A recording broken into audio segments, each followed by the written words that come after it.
A Federação Espírita do Paraná apresenta 21ª Conferência Estadual Espírita, com o tema Nascer, Morrer, Renascer ainda e Progredir sem cessar. Tal é a lei.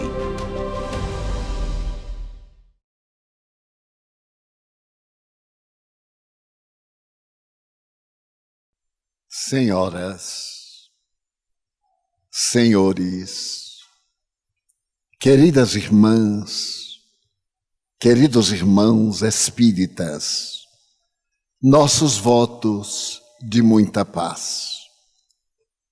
No cemitério em Paris, o Père Lachaise, está escrita no túmulo de Allan Kardec, evocando um túmulo druida. Algumas palavras ali estão, que foram colocadas pela União Espírita Belga no dia 2 de abril de 1870, quando o seu cadáver foi transferido do cemitério do coração de Paris, de Montmartre, para esse cemitério monumental. As palavras são naître, vivre, mourir. Telle est la loi. Nascer, viver, morrer. Esta é a lei. A Federação Espírita do Paraná elegeu esse dístico para as conferências em todo o estado, porque nessa frase está sintetizada toda a doutrina espírita. Quando Allan Kardec publicou o Livro dos Espíritos, a 18 de abril de 1857, na livraria Danty, em Palais Royal, em Paris, a sua preocupação foi de oferecer à sociedade uma explicação lógica, científica, para a maior interrogação do pensamento filosófico. Por que existe a dor? E ao lado dessa questão, aquelas outras que constituiriam o enigma da esfinge de Gizé. Quem somos? De onde viemos? Para onde vamos? E a interrogação final: a vida depois da vida. E ao Espiritismo coube a tarefa eloquente de demonstrar que era possível entender-se tudo isso na frase dos espíritas belgas: nascer, viver, morrer. Poderíamos colocar renascer ainda, tal é a lei. Porque a vida em si mesma é a mais extraordinária proposta filosófica de que se tem conhecimento na história do pensamento antropossócio psicológico.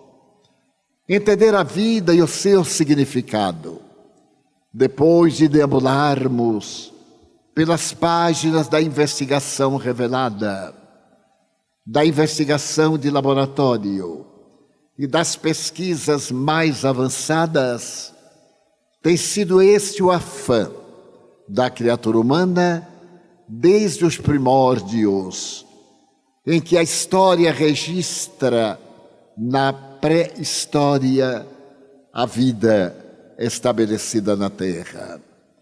E merece considerarmos que a evolução científico-tecnológica levou-nos aos enigmas básicos do universo.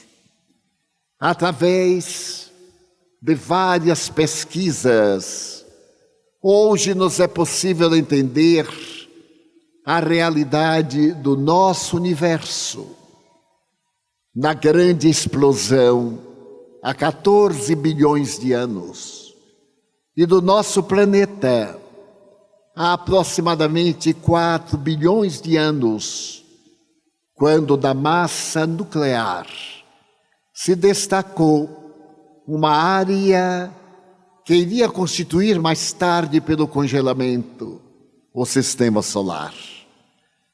Hoje, através do pensamento da física cósmica, podemos entender a origem do próprio universo. E graças às mais notáveis investigações e propostas, a origem da vida física, na intimidade das águas oceânicas, na constante repetição das ondas, golpeando as rochas, e dali separando os primeiros açúcares que iriam formar os seres de apenas uma célula e mais tarde a aglutinação de células, culminando neste glorioso ser que somos, na atualidade, 300 trilhões de células, em um conjunto harmônico, regidos pela consciência.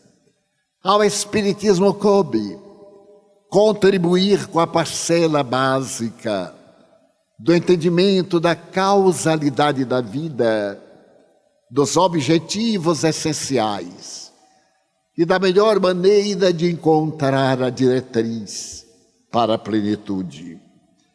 Plenitude que temos buscado através da história, nas várias e diferentes escolas de filosofia, desde o hedonismo de Epicuro ao cinismo apresentado pelo eminente pensador que andava pelas ruas de Atenas com uma lâmpada acesa para encontrar o homem, Diógenes, ou atravessando as grandes jornadas de Zenão de Cício, para podermos ver o estoicismo e, naturalmente, penetrarmos no pensamento socrático, platônico, aristotélico, para, através do vitalismo, do campo da energia, das ideias, encontrarmos a origem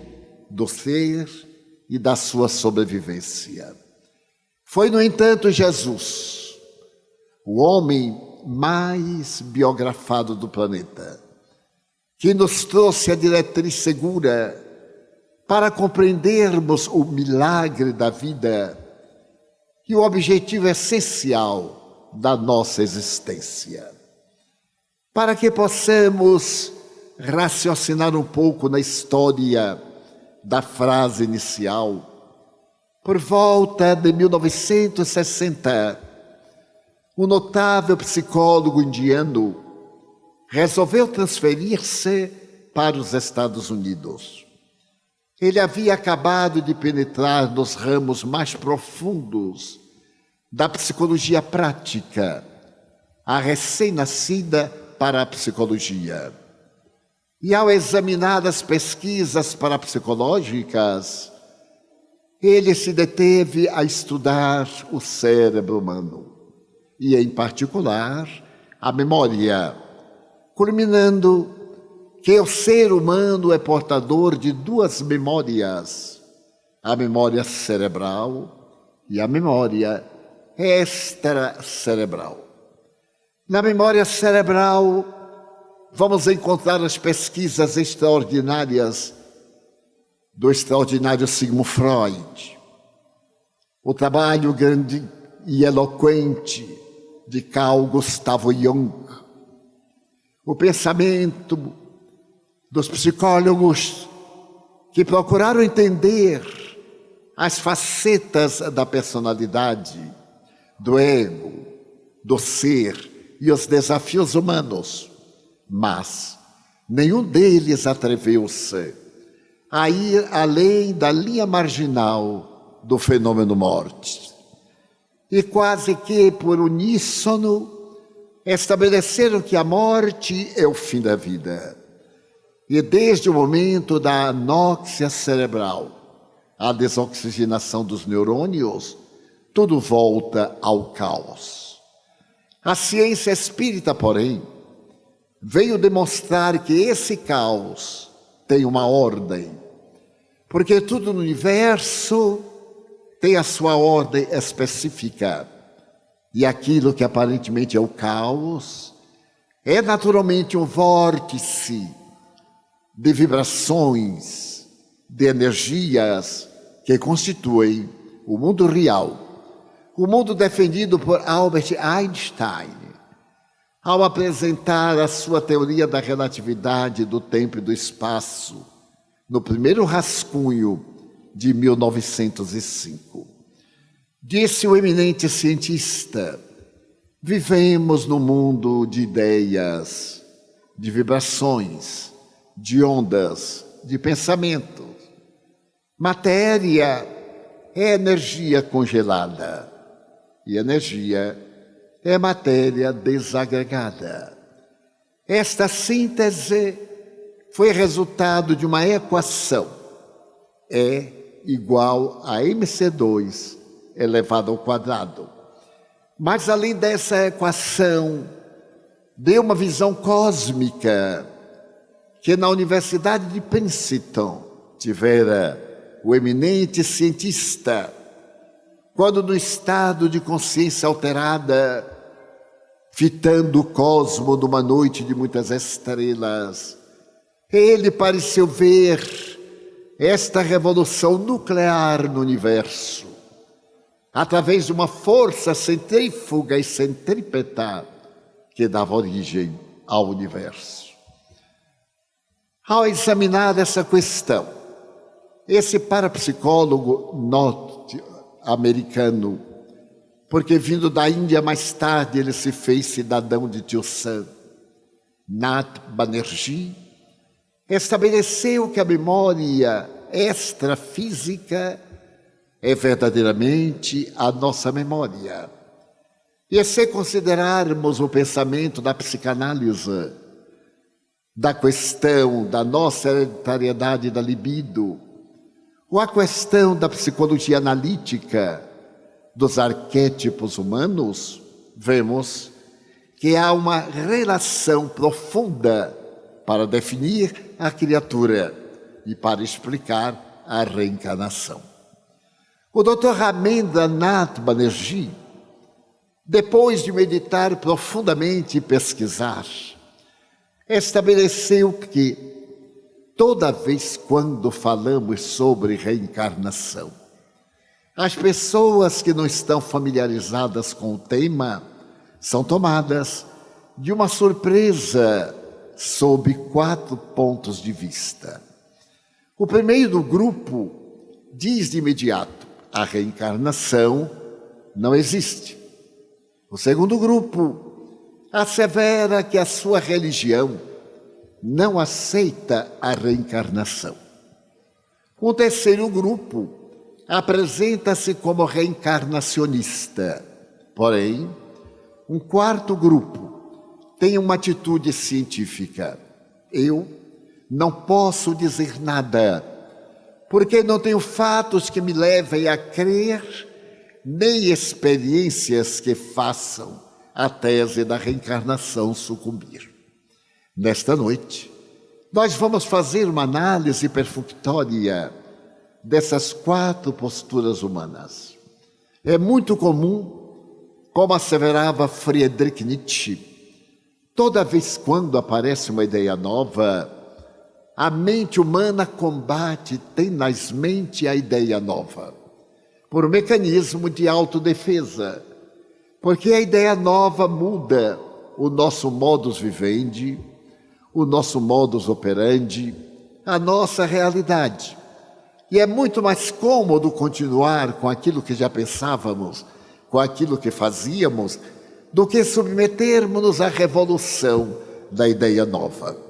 Então, nós combatemos com vigor a ideia nova. Mas se ela sobreexiste, nós tentamos levá-la ao ridículo. Mas se ela ainda prosseguir, nós aceitamos. Foi assim com todas as teses científicas. Eu ainda me recordo de quando Oswaldo Cruz falou da febre amarela e do mosquito que a transmitia. Era impossível. No Rio de Janeiro, os mata-mosquitos eram apedrejados, porque a tese era um absurdo. Então foi criado o Instituto Butantan, que lá está até hoje, prestando inestimáveis serviços à ciência, provando as teses que são sempre ideias novas. Então, Banerjee assevera que quando nós falamos sobre reencarnação, a primeira reação é a não crença. Eu não creio. Mas isto não quer dizer que não exista. Porque tudo aquilo em que nós não cremos, felizmente, existe. Porque tudo que existe é uma cópia imperfeita do mundo da energia. Anaxágoras, o filósofo, 400 anos antes de Jesus, já asseverava que o universo é uma onda de energia e que tudo que nós não vemos existe. E tudo que nós vemos é um engano dos nossos sentidos. Hoje, com a teoria da física quântica e molecular, ele tem toda a razão.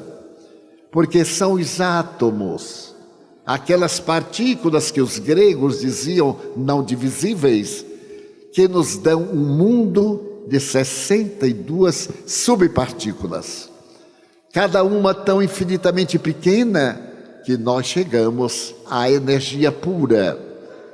E a doutrina espírita vem de sim a 3 princípios de energia no universo: Deus, o Espírito e a matéria. Deus, a energia primária cósmica. O Espírito, uma emanação do psiquismo de Deus. E a matéria, essa energia congelada. Então, Banerjee dizia que não é o fato de alguém dizer eu não acredito, que não exista aquilo que a pessoa não crê. Por exemplo, eu nunca vi um átomo, nunca. E já estive em laboratórios, observando pelo microscópio, mas não consegui entender. No entanto, é óbvio que eu estou equivocado. Também nós nunca vimos tantas maravilhas da ciência moderna. Somente nós pegarmos aqui um iPhone e temos o mundo na mão. Mas eu sou do tempo que o telefone era uma peça horrorosa pregada na parede. Mas que já era um milagre, porque quando pela primeira vez Dom Pedro II colocou o fone no ouvido e ele percebeu, ele teve uma exclamação: meu Deus, isto fala.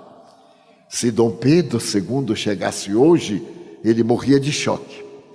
Porque não apenas fala, transmite a imagem, oferece-nos uma visão da realidade sob qualquer aspecto. Eu próprio tive muita dificuldade em aceitar o computador, porque eu sou de uma geração muito recuada. Eu tenho 91 anos, e haja Deus, é uma geração muito recuada. E sou do tempo desse telefone na parede. A gente movia a manivela e dizia: quero falar com determinada pessoa. A telefonista dizia que ia chamar e memorizava todos os telefones da cidade. Outra vez desejávamos falar daqui para Curitiba. Era um milagre, porque ela respondia: tem um atraso de 10 horas. E quando chegava amanhã, e que nós corríamos para o centro telefônico, ela dizia: o atraso se prolongou um pouquinho mais, daqui a 20 horas.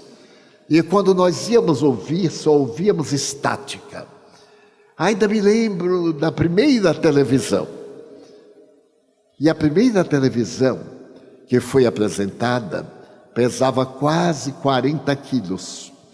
Agora nós temos no iPad, no iPod, no iPhone, no iPin, no AI, porque agora é a época do AI, aparelhos extraordinários que nos põem em contato com o mundo e nós aceitamos, mas não entendemos, pelo menos a maioria. Depois que um amigo me convenceu das vantagens extraordinárias do computador, eu que era o excelente datilógrafo, porque eu trabalhei datilografia apenas 50 anos, trabalhava até com os pés, tal a minha agilidade. E quando veio o adversário, o computador, eu não podia acreditar. Mas ele então apresentou-me, e eu achei o computador um pouco simpático, porque ele tinha algo a ver com a máquina datilográfica, o teclado. Então eu concluí que o computador é o neto da máquina datilográfica, um pouco aprimorado. E fiquei fascinado. Há mais de 20 anos que eu mantenho fascínio com o computador. Mas, para ser franco, não entendo absolutamente. Nem eu, nem todos aqueles da minha geração. Então eu tenho um amigo da minha idade, que também foi levado ao computador. E me contou que estava digitando um livro e esqueceu de gravar, de salvar. E de repente ele bateu o dedo numa tecla que não devia ter, mas tem. E a tela ficou em branco. Ele tocou todas as teclas e não voltou. Ele então chamou o filho de 6 anos. Meu filho, veja que o neto, aliás, o que é que houve com este computador? Ele disse assim, vó, é fácil. Bell, ou Del, Shift, tal. Aí botou a mãozinha e a tela se preencheu novamente.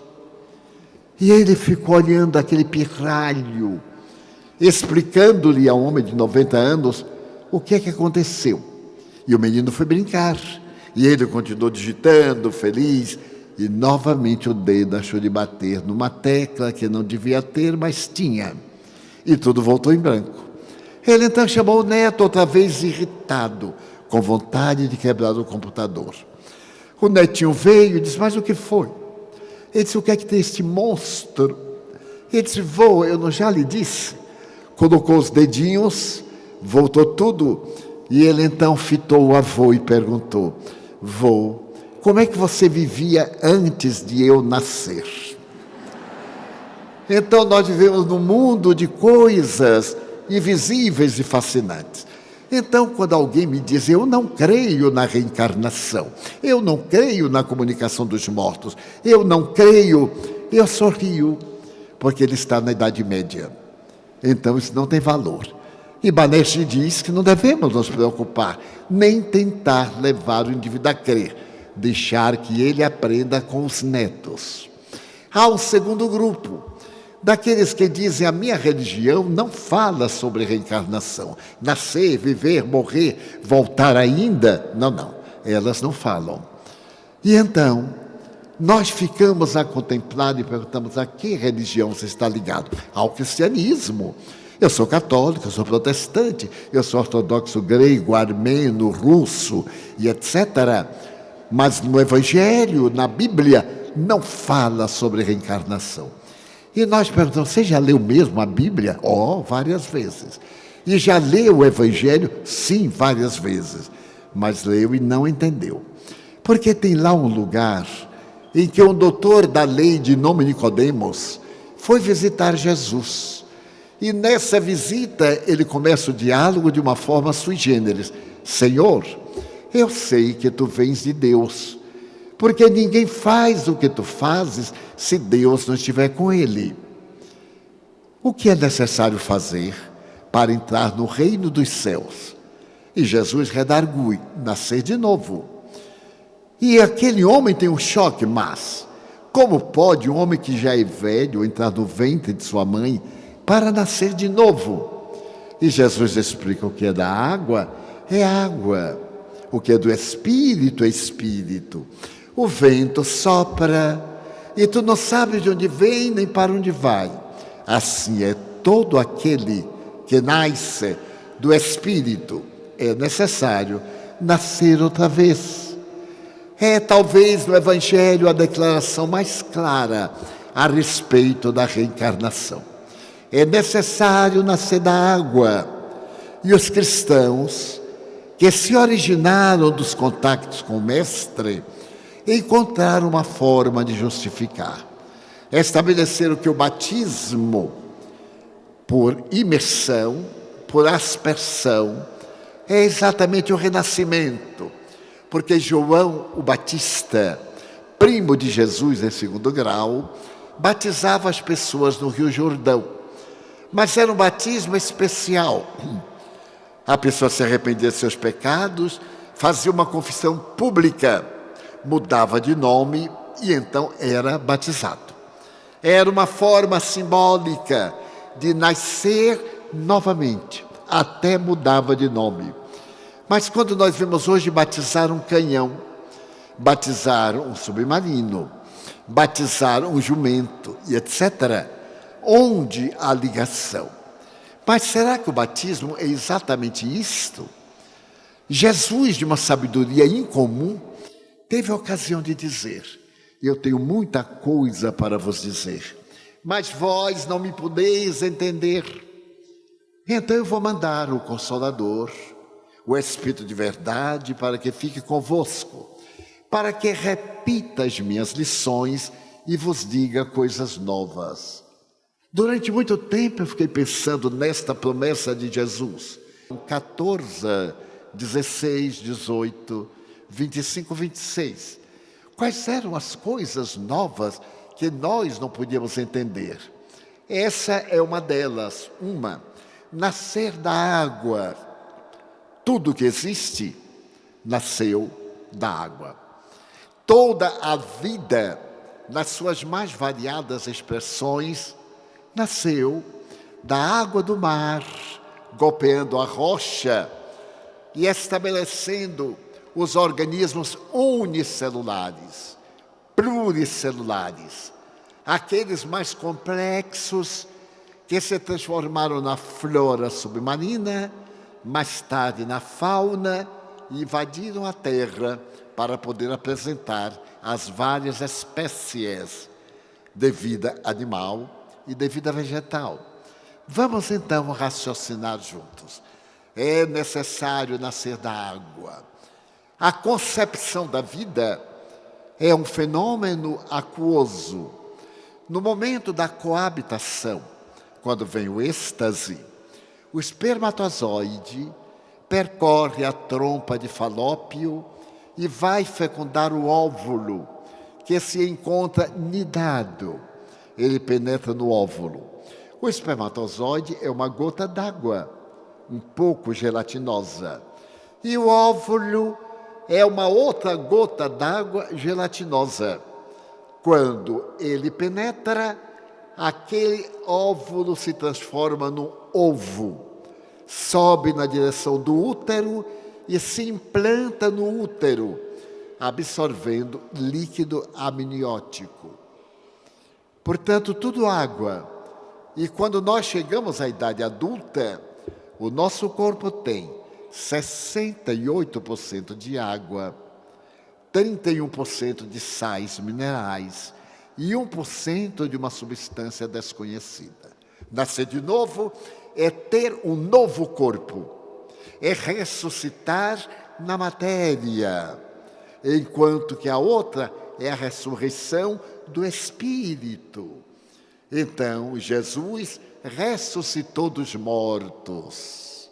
E João Batista é a ressurreição do profeta Elias em corpo material. Mas o Evangelho repete muitíssimas vezes. Jesus viajava na direção de Jerusalém, quando subitamente os discípulos perguntaram: Senhor, a Bíblia diz que para que venha o Messias, é necessário que antes venha o Elias. E Jesus respondeu: mas o Elias que havia de vir já veio. É este que aí está. E entre parênteses, está escrito: e todos entenderam que ele se referia a João Batista. Ora, João Batista havia morrido fazia pouco. Elias havia morrido há mais de 500 anos. Para que Elias fosse João Batista, nós temos a reencarnação. Mas como se isso não bastasse, foi Jesus quem perguntou aos discípulos: quem dizem os homens que é o Filho do Homem? E eles responderam: uns dizem que tu és Elias, outros dizem que tu és Jeremias, outros dizem que tu és João Batista, e outros afirmam que tu és um dos profetas que voltou. Bem, para ele ser algum desses, ele estaria reencarnado. Mas como ele não era, ele estava apenas encarnado. Só veio ter conosco uma vez, e nós outros inúmeras vezes. Por quê? Porque ele é a perfeição, é o modelo, é o guia. E nós que vamos realizando o processo antropológico, psicológico, emocional, vamos equivocando-nos, contraindo dívidas, regularizando-as, melhorando-as, para atingirmos a perfeição. E isso não se dá em uma vida. Consideremos Einstein e consideremos um doente mental, uma criança que nasce com uma deficiência mental. Como é que o espírito Einstein pôde ter aquela sabedoria e este é um demente? Porque aquele espírito é velho, reencarnou-se. Deus nos cria todos simples e ignorantes, com desconhecimentos. As experiências na carne nos vão dando conhecimento, nos vão dando sabedoria, nos vão dando emoção. E cada vez nós vamos aprimorando uma das nossas faculdades intelectuais, faculdades morais. Não irei repetir as 11 demonstrações que estão no Evangelho, porque quando eles respondem que Jesus era uma reencarnação daquelas, é porque eles acreditavam na reencarnação. Mas como Jesus não era, disse numa pergunta a Pedro: e tu, quem dizes que eu sou? E Pedro lhe responde que tu és o Messias, aquele que nós esperamos. Pedro, não foi a carne nem o sangue que te disseram, mas foi o Pai que está nos céus.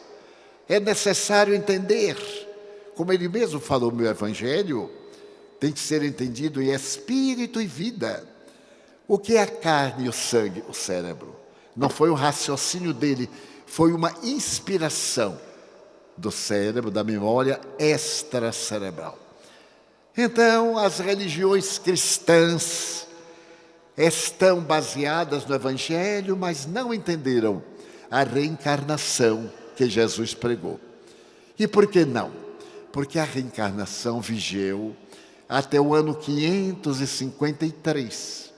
No ano 553, houve um grande encontro de bispos em Constantinopla.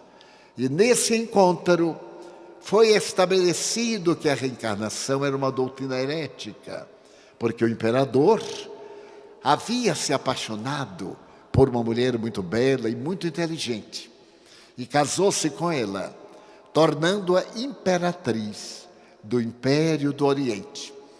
E as outras mulheres alegres começaram a dizer que sua profissão era muito próspera, era muito nobre, porque uma delas era a imperatriz Teodora. E então Teodora foi tomada de ira e mandou matar todas as meretrizes que havia em Constantinopla. E o povo que conhecia a reencarnação, a doutrina através da qual o bem que fazemos nos faz progredir e o mal que praticamos nos retém no erro até resgatarmos, o povo começou a dizer que ela teria que reencarnar muitas vezes para pagar o grande crime. Então, não é exatamente assim, porque o amor que praticamos anula o mal que nós fizemos.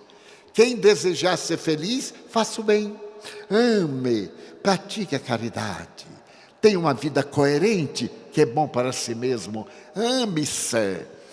E as dores, os problemas, os desafios fazem parte do seu processo evolutivo. Então o imperador, que a amava loucamente, quando foi no ano de 548, ela teve uma grande crise e na hora da morte, ela pediu ao imperador que na primeira oportunidade cortasse a reencarnação da teologia cristã, porque ela não queria reencarnar-se. Teodora era caprichosa, ela tanto decretou coisas na terra, mas também desejou decretar a vontade de Deus. Ela morreu.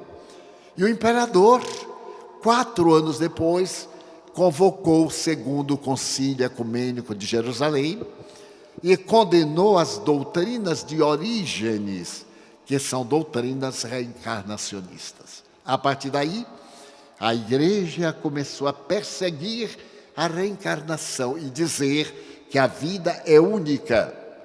É verdade. A vida é única.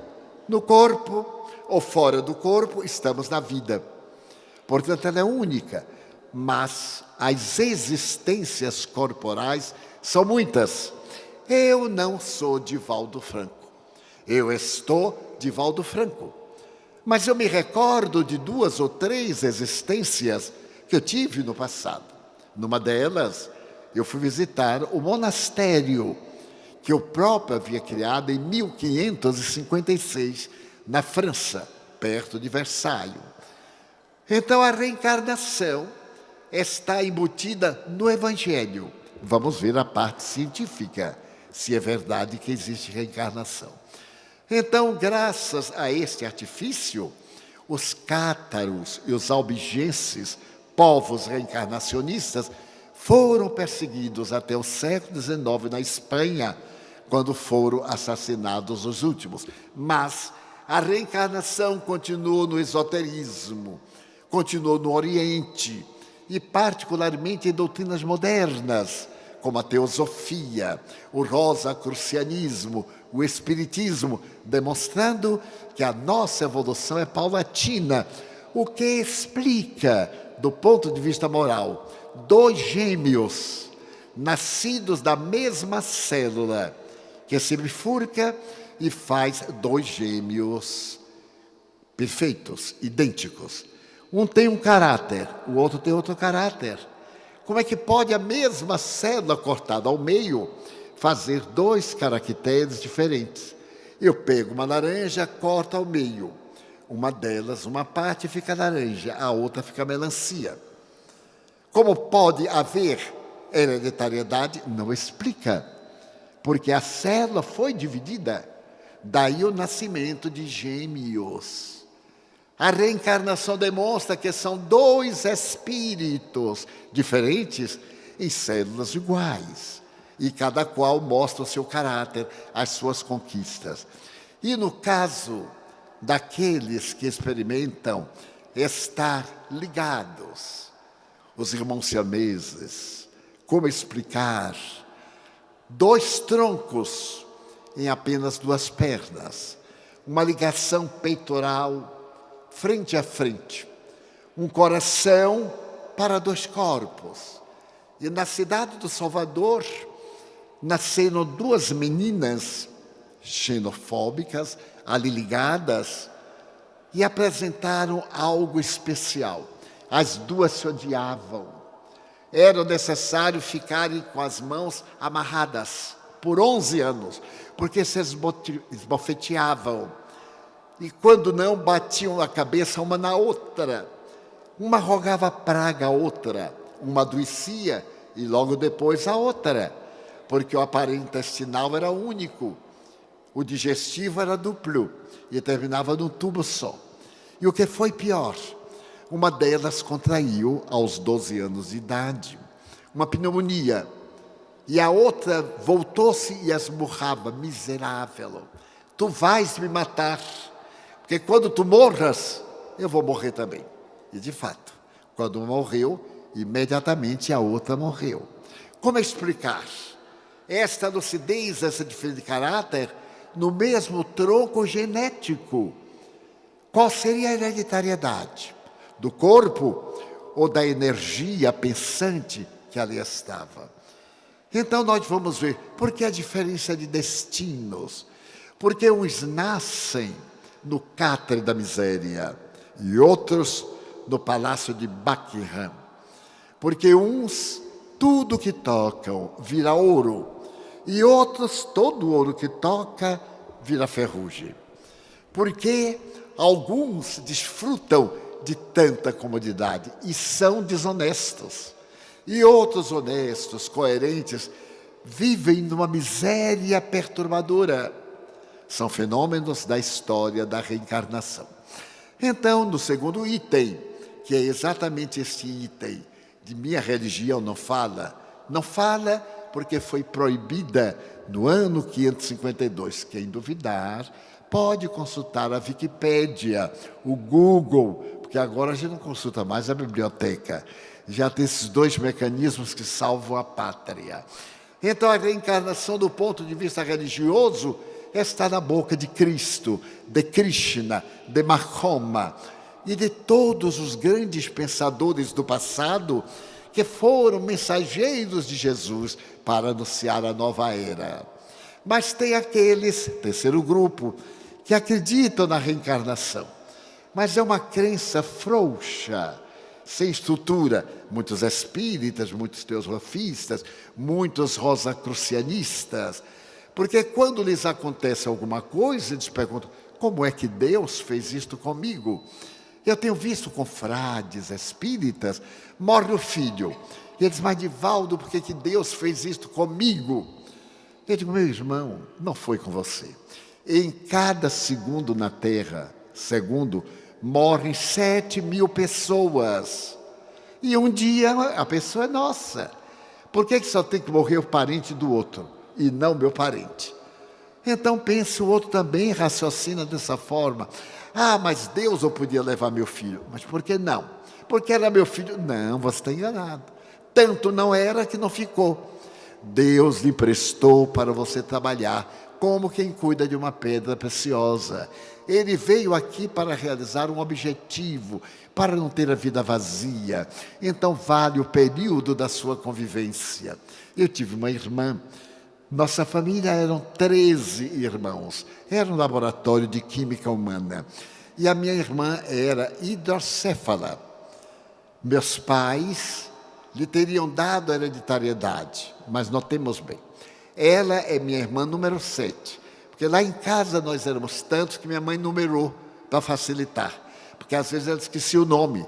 Aí chamava 8, 12, 13. E Margarida, minha irmã, era número 6. Só crescia a cabeça, o corpinho entanguido. Podia-se ver os ossos através do couro cabeludo. Por que ela nasceu assim? Para que ela nasceu assim? Porque ela nunca falou, nunca raciocinou, nunca escutou, nunca ouviu. Então era aquele monstro, aquela aberração. Por quê? Se dirá: não, Deus castigando os pais. Ué, como é que eu castigo uma pessoa batendo noutra? De maneira nenhuma. É que ela era uma ex-suicida. Atirou-se sob as rodas, talvez, de uma locomotiva e esmigalhou a cabeça ou o crânio. Ela retorna despedaçada para poder ficar no cárcere, sem grades, e recuperar-se. Porque ela morre e volta agora na figura de minha irmã número 13, ou melhor, número 12. A minha irmã número 12 era a própria Margarida, que se lembrava daquele período. E minha mãe nos contava, porque eu não conheci, porque eu sou o número 13, o número da sorte. Quando minha mãe me concebeu, ela já estava com os albores da menopausa, 42, 43 anos. E aí eu bati na porta apressado, eu sou apressadinho, e o médico da época disse: dona Ana, a senhora não pode ter esse filho.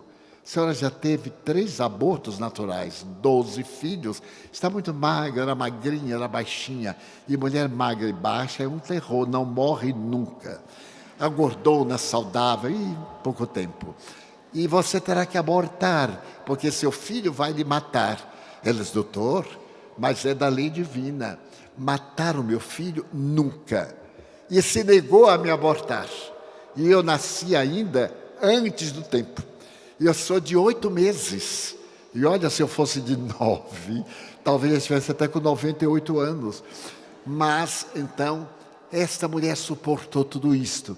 E como eu devo a essa mulher 91 anos que ela ia cortar da minha vida. Daí os espíritas somos contrários totalmente ao aborto criminoso. Ninguém tem o direito de interromper a vida, já que ninguém é o autor. Nós somos meios pelos quais a vida se manifesta. Então, eu me pergunto, eu sou lúcido? Aos 91 anos, eu sou lúcido. Tenho uma memória excelente. O primo Alzheimer já tentou chegar perto de mim. Eu disse para ele: calma, vá atrás de uma cabeça preguiçosa. A minha é muito ativa.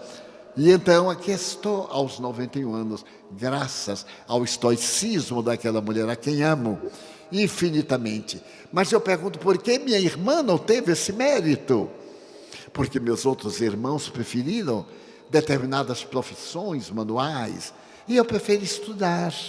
Eu preferi a carreira de professor primário, aliás, uma das melhores carreiras no Brasil, porque ganha tão pouco que morre à fome. E então a carreira é muito limitada. Então, desta forma, a reencarnação explica os enigmas da existência humana, as mortes coletivas. Isto que houve no país no começo do ano, em Brumadinho, e antes. É a lei da reencarnação. Nasce, vive, morre, renasce para poder viver. Isto é a lei. Bom, então, muitos indivíduos ficam lamentando. Como? É porque ele não tem certeza da reencarnação.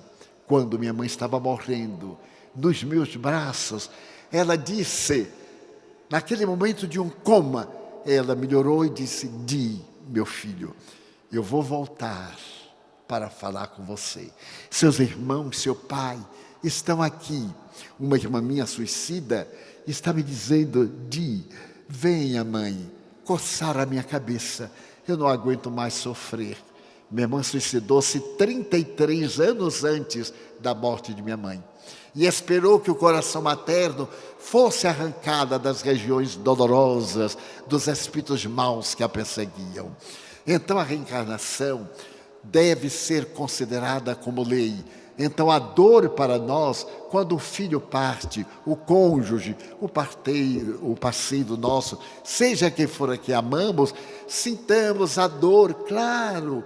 Como dizia com muita beleza Freud, vivamos o luto, choremos, mas não deblateremos, sintamos saudade. Esta ausência física, este calor da voz, a ternura da mão alisando o nosso cabelo, o toque na face, as duas mãos juntas, isto sim não volta, mas ele volta para nos acariciar. O ser amado volta e nos espera, e muitas vezes ainda reencarna em nossa família para estar conosco, como aconteceu com a minha irmã. Mas há um quarto grupo, diz Madergi. Esse grupo são de pessoas, esse grupo é de pessoas severas, exigentes, que exigem provas. E Banerjee estudou 20 crianças que se recordavam de que haviam vivido antes. A minha irmã, que se suicidou, ela o fez no dia 11 de novembro de 1939. Eu tinha 12 anos de idade, morava em Feira de Santana, e ela suicidou-se em Ilhéus. Eu me lembro de quando recebemos o telegrama. Minha mãe era analfabeta, fui eu quem leu. Então fui eu quem teve o primeiro impacto. E eu não disse, porque primeiro eu li, mas não disse para minha mãe. Eu fiquei muito pálido, minha mãe perguntou: o que é, meu filho? Eu disse: é que Nair está muito doente, está muito mal. Aí minha mãe pegou o papel, olhou, mas ela não sabia ler. E eu imaginei o choque que ela ia ter. Por fim, eu disse assim: ela já morreu. Minha mãe disse: mas como morreu? Ela estava tão bem. Eu disse: ela suicidou. Aí minha mãe encostou na parede e nunca mais ela sorriu, de dor, de angústia. Porque o suicida produz isso naqueles que o amam. E então, eu pude experimentar este golpe, e era seu irmão último, ela me amava muito, nós nos amávamos, e eu vi a covardia de quem foge. Quer dizer que a pessoa se ama a si egoisticamente, não resiste um choque e não lembra de nós que o amamos. Como é que pode ser tão egoísta? Lembre de nós, se alguém lhe rejeitou, lembre de que ele ama. Se você tem um desafio, amanhã ele resolve. Quantas vezes os meus dramas de vida ou morte resolveram-se no dia seguinte. E eu agradeci a Deus ter resistido à noite tempestuosa. Pois bem, minha mãe me diz, Nair vai reencarnar-se. Minha mãe estava desencarnada já, fazia 18 anos, em 1990. E me disse, meu filho, ela vem com as marcas do suicídio. Eu perguntei, e eu vou conhecê-la? Vai. Mas não trate de corrigir. Ela terá que cumprir a sua prova. Nós temos um lar de crianças. Nós educamos mais de 680 crianças abandonadas, jogadas na lata do lixo e etc. E hoje nós temos 3.515 crianças na nossa rede escolar, desde a creche ao ensino médio que inauguramos há 2 semanas. E então isso para mim foi um trauma muito grande. E durante muito tempo eu pensei, quando eu tiver um problema, eu me suicido. E eu tive um problema. O meu primeiro emprego foi no mês de agosto de 1945. A Grande Guerra havia terminado. E eu era funcionário da Sul América, companhia de seguros. Quando o gerente me chamou e disse, olha, a companhia está enxugando o quadro. Estamos saindo da guerra e estamos despedindo os funcionários mais novos. E você é o mais novo. Eu tinha 13 dias. Então nós estamos despedindo. Lamentamos muito. E com toda a gentileza, eu era muito jovem, 18 anos. O gerente me disse, você é muito jovem. Não considere isto um fracasso, mas eu considerei. Porque eu tinha vindo do interior para triunfar na capital. Os meus sonhos rasgaram num pedaço de papel. Estava muito comum as pessoas atirarem-se do elevador Lacerda, que é o edifício que liga a cidade baixa à cidade alta, com 90 metros de altura. Eu agradeci, passei no caixa, recebi o salário de 13 dias, sentei minha máquina e fiz uma carta de despedida. E dizia a meus pais, eu não vou suportar vocês olharem para o meu rosto de um fracassado. Então a morte é a melhor coisa para mim. E fiz uma carta dolorosa, ninguém tem culpa, etc. E prendi no meu bolso com um clipe e fui andando na direção do elevador. Mas é uma hipnose do espírito mau. E eu fui assim olhando o chão, sobre o elevador, havia um parapeito de onde as pessoas se atiravam. Depois amoralharam. Então eu pus as mãos para saltar. E quando eu ia saltar, eu vi a minha irmã vir flutuando, o rosto deformado, e ela dizia assim, não faça isto, louco, ninguém morre louco. Eu tive um choque tão grande que desmaiei para trás. Porque se desmaiasse para frente, seria um pseudo-suicídio. Quando acordei, eu estava no lugar com uma lâmpada muito forte, as pessoas de branco. Eu era muito ingênuo, era quase estúpido. Eu pensei que estava no reino dos céus, eu era muito católico. Aí eu perguntei assim, estou no reino dos céus? A resposta que deram, eu vi que era no inferno, porque não tinha nada a ver com o reino dos céus. Então eu havia sobrevivido. E aí com o espiritismo eu fui aprender as 2 forças telúricas, uma que me queria destruir e a outra que me queria ajudar. O espírito do mal, que é exatamente, dê-se-lhe o nome que se quiser, essa força telúrica, que filosoficamente nós chamamos o mal, e o espírito do bem, do amor, da misericórdia. Durante toda a minha vida, eu me dediquei a falar a respeito do suicídio, em todas as minhas conferências quase. Pois bem, mas o que foi notável é minha mãe dizer, Nair vai voltar, e você vai conhecê-la. Eu estava trabalhando, quando o porteiro me chamou e disse, Tio Edivaldo, tem um caso aqui à porta, lamentável. Eu desci correndo, e estava uma mulher afro, baiana, trêmula, com algo na mão, coberto por um pano muito sujo. E então ela estava muito pálida, suava, e me disse, não deixe a minha filha morrer. Ela está morrendo à fome. Eu sou catadora de lixo, mas não consigo nada. Então mandaram aqui para o senhor não deixar ela morrer. Eu levantei o pano e vi o corpo entanguido, envelhecido, de uma criança de 2 anos que parecia de meses. Então eu chamei o meu filho médico, amparei a mulher com o porteiro, levamos, nós temos um posto médico na entrada do ambulatório. Meu filho começou a dar soro a ambas, e eu fiquei ao lado da meninazinha, que estava com muita dificuldade. Molhei um algodão em leite, porque o estômago dela não podia receber nada, e fiquei passando nos lábios, e ela lambendo. E aí a senhora foi me contando que ela teve um sonho, com uma senhora de idade, de cabelos brancos, partidos ao meio, que disse, eu vou lhe emprestar minha filha, o nome dela é Nair, ela vai ter um defeito, tome conta de minha filha. Eu não tive dúvida que era minha mãe. E então, quando eu olhei para a menina, o lábio leporino bifocal. Eu já pensei numa plástica. Minha mãe apareceu e me disse, negativo. Ela vai viver pouco. Ela tem que resgatar o crime do suicídio. A verdade é que a menina sobreviveu e a mãe também. Colocamos a mãe como funcionária da nossa casa, a criança na creche, depois ela foi para o jardim, e quando contava 4 anos, ela era fanhosa. O nosso jardim de infância em contato com a natureza. Então a janela é muito baixa. Eu estava passando, quando ela gritou, Didi! Didi era como minha irmã me chamava. A única pessoa no globo que um dia me chamou Didi. Todo mundo chama Di. Tio Di, e etc. Eu então parei estupefacto. Olhei para trás e ela estava na janela. Didi, venha me pegar. Eu vim e digo assim, mas eu sou Di. Não, você é Didi, fanhosa. Eu disse, mas como você sabe? Eu sou Nair. Eu digo, eu sei que você é Nair. Eu sou Nair, a outra. Mas não tem outra. Tem. Eu sou a outra. Então eu carreguei-a, muito emocionado.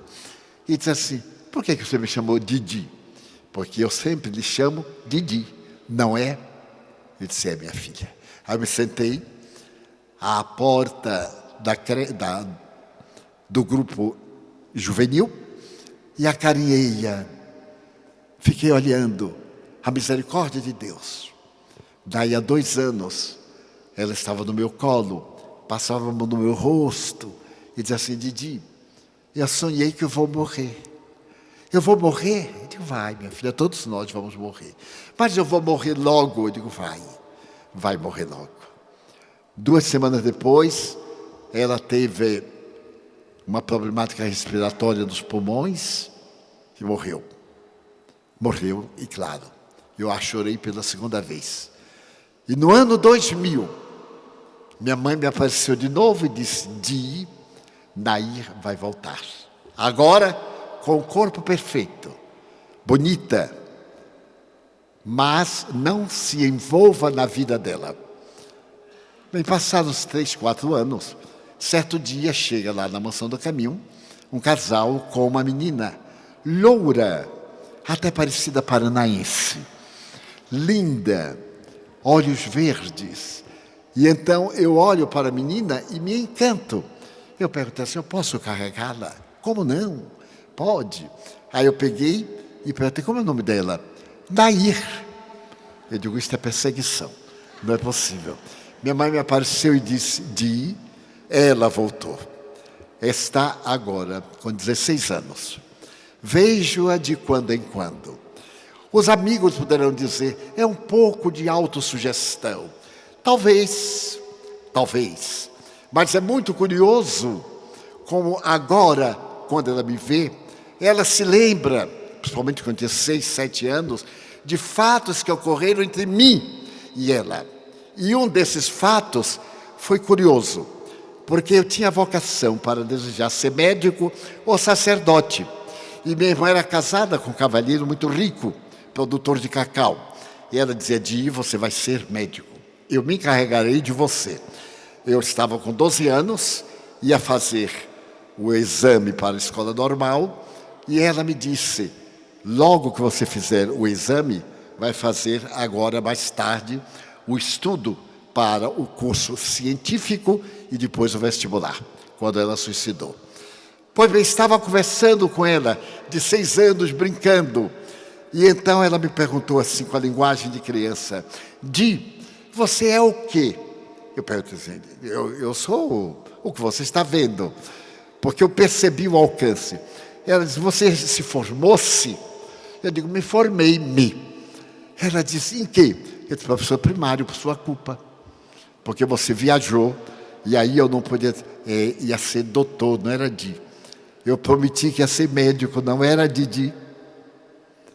Eu digo: vá de reta, Satanás, e me deixe em paz. E outros fatos, mas o doutor Banerjee pesquisou 20 crianças que recordavam com absoluta exatidão, e publicou um livro nos Estados Unidos.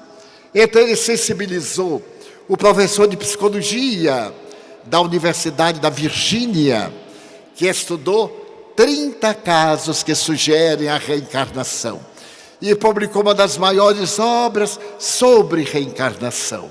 E hoje, na Universidade da Virgínia, o Dr. Tack, que o substitui, está com 20 mil casos de reencarnação ali expostos para análise e pesquisa.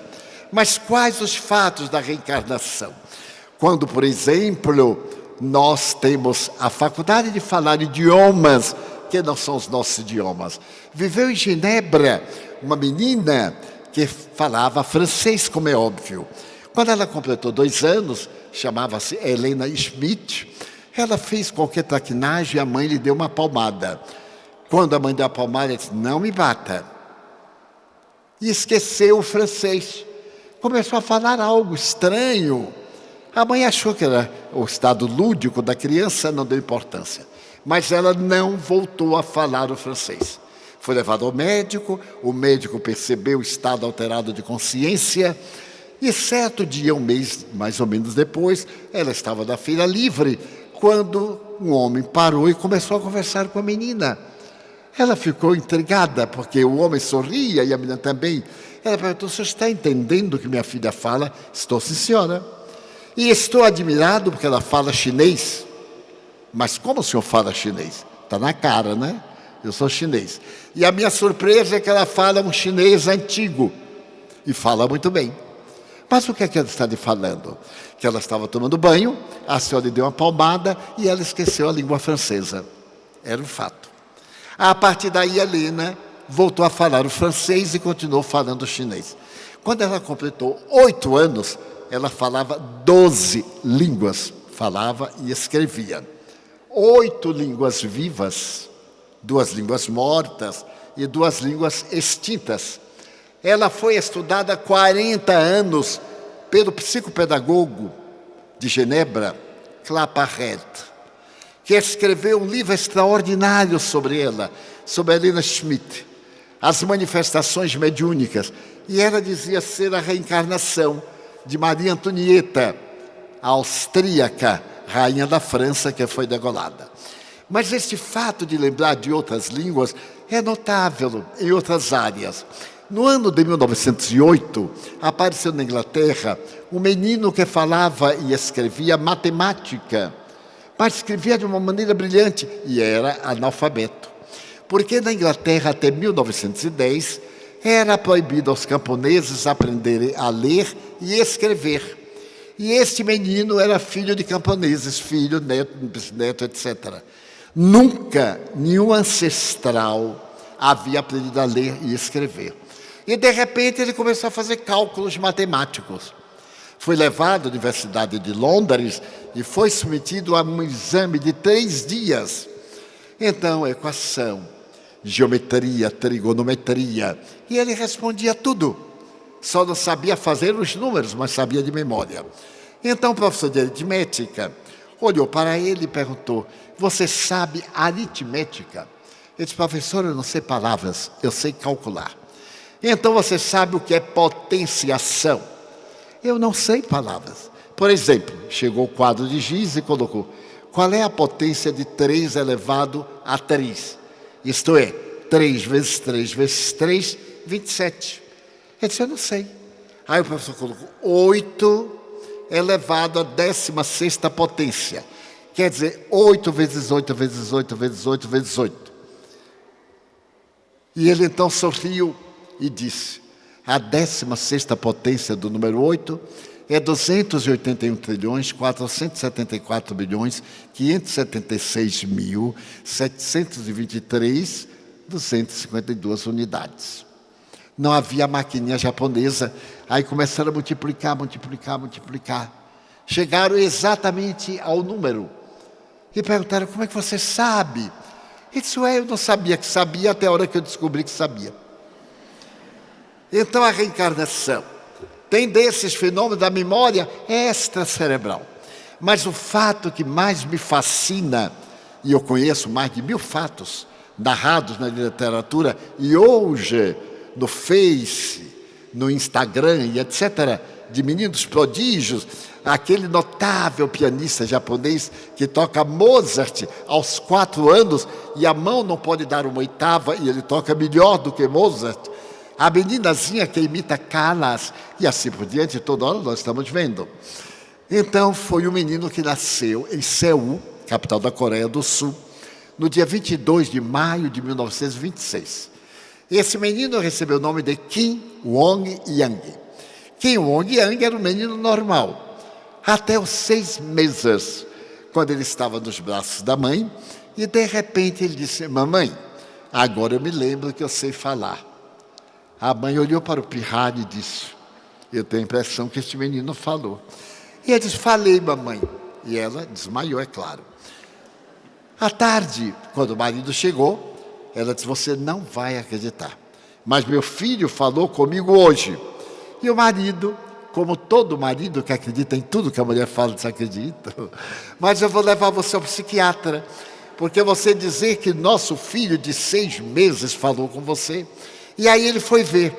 O meninozinho estava na cama e o pai, com aquele filho varão, debruçou-se e olhou para o pirralho que mexia as pernas e disse: Kim, a mamãe não está bem. Ela me acaba de dizer que você falou com ela. E isto não é verdade, não é, meu filho? Falei, papai. E foi a hora do pai desmaiar também. Quando Kim completou 9 meses, ele disse: mamãe, agora eu me lembro que eu sei escrever. Ela deu um papel, um lápis, ele deitou no chão e começou a escrever um poema, que traduzido ao português em versos brancos, diz mais ou menos assim: quando cai a tarde e o céu de Seul se doura, eu tenho a impressão que as nuvens coloridas são remendos que Papai do Céu coloca nas calças rasgadas dos anjos. Quando ele completou 1 ano, foi publicado o seu primeiro livro de poesias. Então os periodistas locais foram entrevistá-lo. A mãe de pé, ele ao lado, e aquelas perguntas ping-pong. De repente a mãe disse: agora basta, meu filho está cansado. Você está cansado, não está aqui? Não, mamãe, eu estou adorando esta gente me fazendo pergunta de criança. Quando ele completou 8 anos, ele recebeu o prêmio doutor honoris causa em matemática espacial e cálculo diferencial, que eu não sei o que é. E depois ele recebeu mais de física quântica. E hoje, Kim Won-yang está com 50 e poucos anos. E continua uma das memórias mais notáveis do mundo. Como podemos explicar? Porém, o mais notável da memória extracerebral são as nossas recordações, são as nossas melancolias, são as nossas emoções. é a nossa simpatia, a nossa antipatia. Olhamos alguém e simpatizamos. Olhamos o outro e detestamos. Naturalmente, a psicologia francesa se refere ao déjà vu, déjà senti, déjà raconté, o já visto, já ouvido, já contado. O próprio Carl Gustav Jung, toda vez que ele viajava de trem para a Itália, saindo de Zurique, ele sabia a cidade para onde ia, como era, e descrevia antes. E dizia, eu já estive lá. Ele próprio se via como homem de um século anterior, que ele chamava seu alter ego, que era uma encarnação que ele tinha tido, inclusive as botas que ele usava. Mas é fascinante nós podermos recordar de experiências passadas. Quantas vezes a melancolia toma conta de nós, uma saudade estranha, ilógica. Ou nós olhamos alguém e temos a sensação que nos vai trair, e vai trair, que nos odeia e tem antipatia. Eu que tenho uma vida pública, encontro isso, está na internet. Pessoas que me detestam e nunca me viram, escrevem contra mim e nunca tiveram o mínimo contato. E outras que me adoram, até me pedem casamento e nunca tiveram oportunidade. A reencarnação explica. Outras vezes, numa intuição profunda do que nos vai acontecer, que a parapsicologia chama pré-cognição, conhecimento do futuro. Uma lembrança profunda, retrocognição. Então, este nascer, viver, renascer ainda e progredir sempre é a lei. Nós estamos evoluindo porque essa ciência do Espiritismo nos traz para estes dias tumultuados as explicações de dar sentido à nossa vida. Nós temos hoje um campo de conhecimentos enorme, mas moralmente ainda estamos tão atrasados como o Hottentot. Não há muito, nós vimos no carnaval, em São Paulo, um Cristo perseguido por Satanás, com o tridente, e matou o bem, morrendo nas mãos do mal. O que é que nós fizemos do respeito à religião alheia? O que é que nós fizemos? 1 bilhão de católicos. Será que porque eu sou psicopata, eu tenho a permissão de zombar da crença de alguém? Porque eu não creio, é um direito que eu tenho, mas ele também tem o direito de crer. E se você for falar alguma coisa, aqueles que são marxistas vêm para dizer que ninguém pode protestar, só eles é que podem protestar. Pois eu escrevi um artigo no jornal para o qual eu colaboro. Eu protesto. Ninguém tem o direito de zombar da minha religião, o Espiritismo cristão. Esse Espiritismo que trouxe a figura de Jesus Cristo, o homem mais notável que jamais viveu no planeta terrestre, que superou na história todos os homens. Por isso Ernesto Renan disse que ele dividiu a história da humanidade. E é verdade, antes e depois do berço. Então, como eu poderia calar, em nome da arte, o homem deitar-se despido no MAM, e as mães levarem as crianças para apalpar esse homem. Isso é que tipo de arte? É uma arte mefistofélica. Então, ao invés de levar para apalpar o estranho, que o pai tome banho com o filho, como manda a psicologia. E à medida que o filho note as alterações orgânicas, pergunte ao pai. Mas não no deboche desse. Levar uma menina para ver um homem despido, nem tão escultural ele era. Aliás, muito magro, não tinha nada de beleza física. E ridículo. Se expor, demonstrando um narcisismo, que do ponto de vista psicológico é um transtorno emocional. E a outra exposição que houve em Belo Horizonte, de pornografia, do mais baixo quilate. Trazer a figura de Maria, a Santíssima, ou Maria, a mulher que pariu Jesus, que importa? mas de uma maneira escabrosa. Como é que eu poderei concordar que o meu filho de 5 anos escolha o sexo que ele quer ter, sendo ele portador de uma anatomia que define o sexo? A opção de comportamento é outra coisa, mas o sexo dele é anatômico.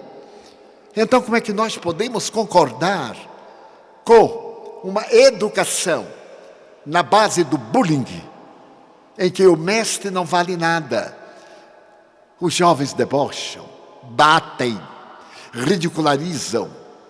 Como é que eu posso concordar que a Anitta, que me merece todo o respeito, seja a mulher do ano do Brasil, com tantas mulheres notáveis? A professorinha mineira, que salvou crianças do incêndio e deu a sua vida. E quantas outras mulheres extraordinárias, agora na grande enchente, quando o caminhão é carregado, ela salta e vai tomar conta e segurar esse caminhão.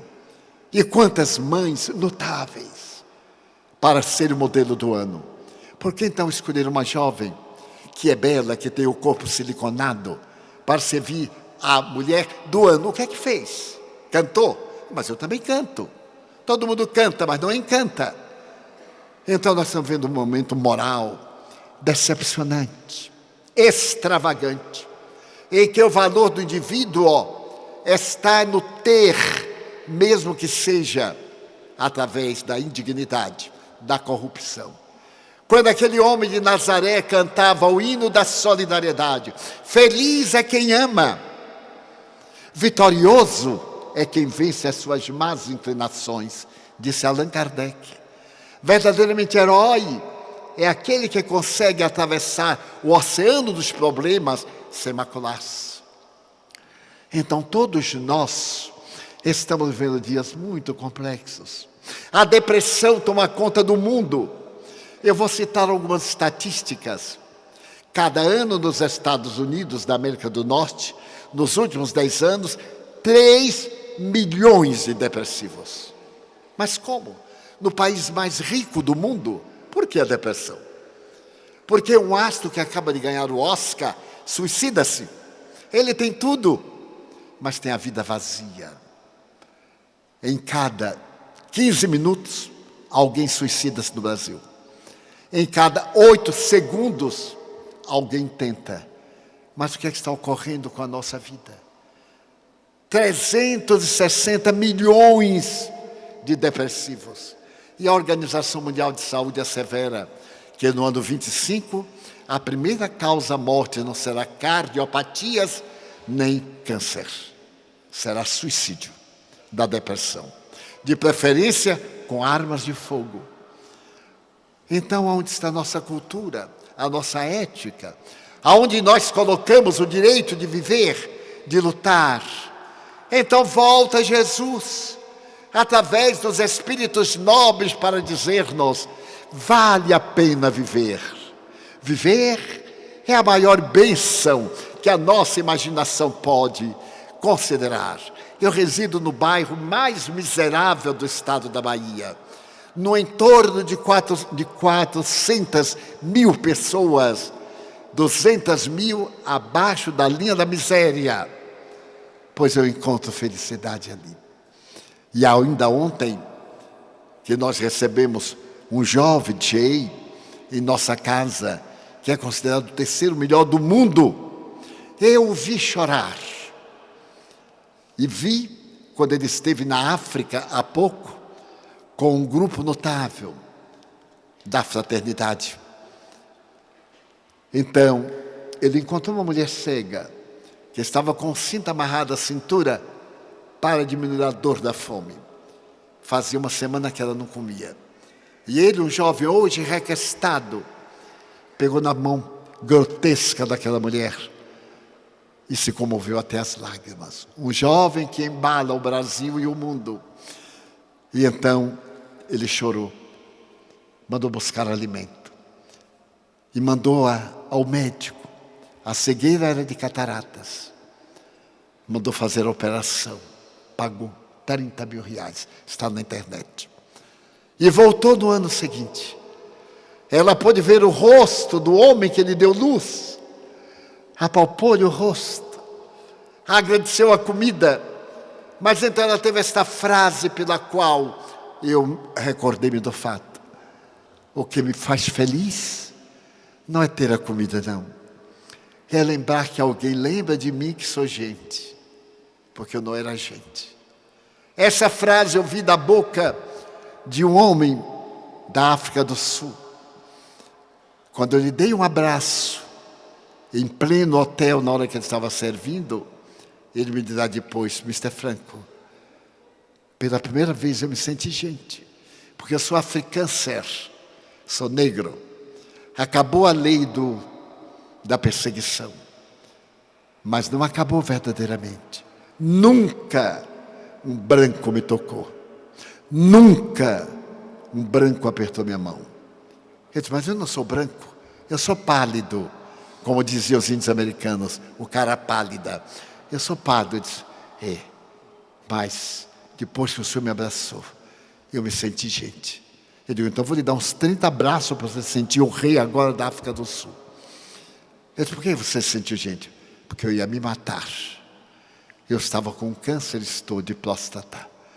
Ele já está no meu cérebro, nos meus ossos. E eu não posso pagar $100 por cada sessão de radioterapia, de quimioterapia. Então eu olhei para aquele homem que ia morrer, porque eu não tinha talvez $1.000 para as primeiras 10 experiências. Falei com um amigo que é muito generoso e é muito rico.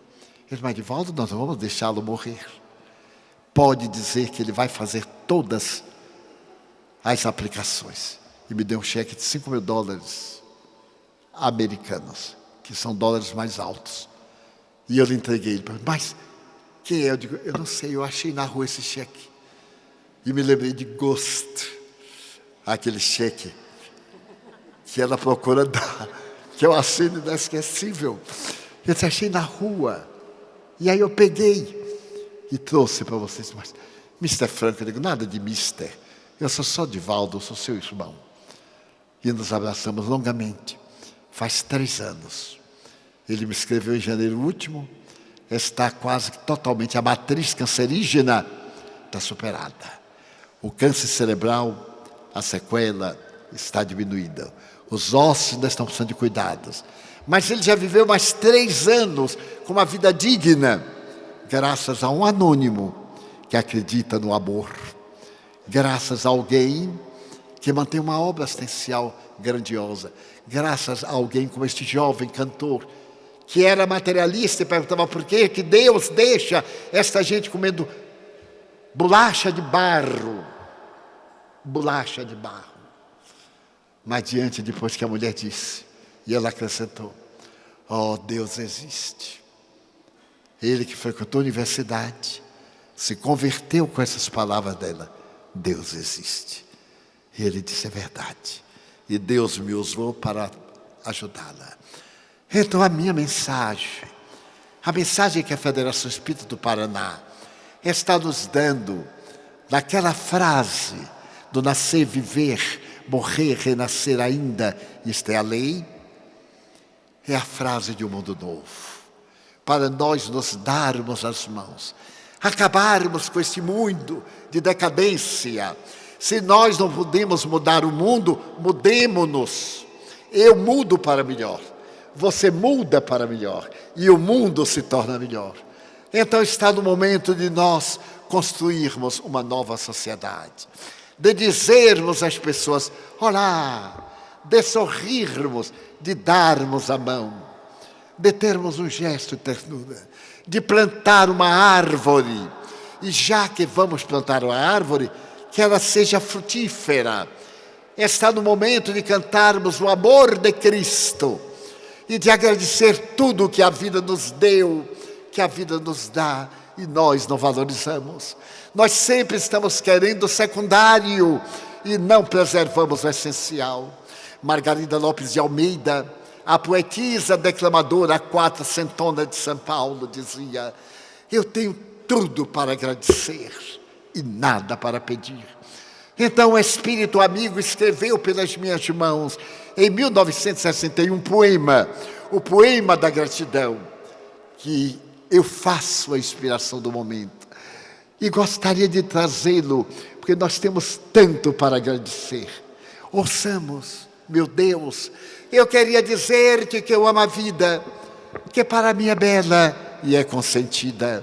Muito obrigado, Senhor, por tudo que me deste, por tudo que me dás, pelo ar, pelo pão, pela paz. Muito obrigado, Senhor, pelos olhos meus que me permitem ver a terra, o céu e o mar, contemplar as flores de todas as cores, mas diante da minha visão, perceber na terra os cegos que se debatem na multidão, que choram na escuridão e sofrem na solidão.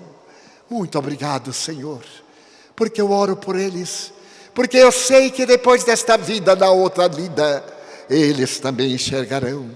Muito obrigado pelos ouvidos meus, que me foram dados por Deus, ouvidos que ouvem o tamborilar da chuva no telheiro, a melodia da voz do boiadeiro e a canção dolorosa do mundo inteiro.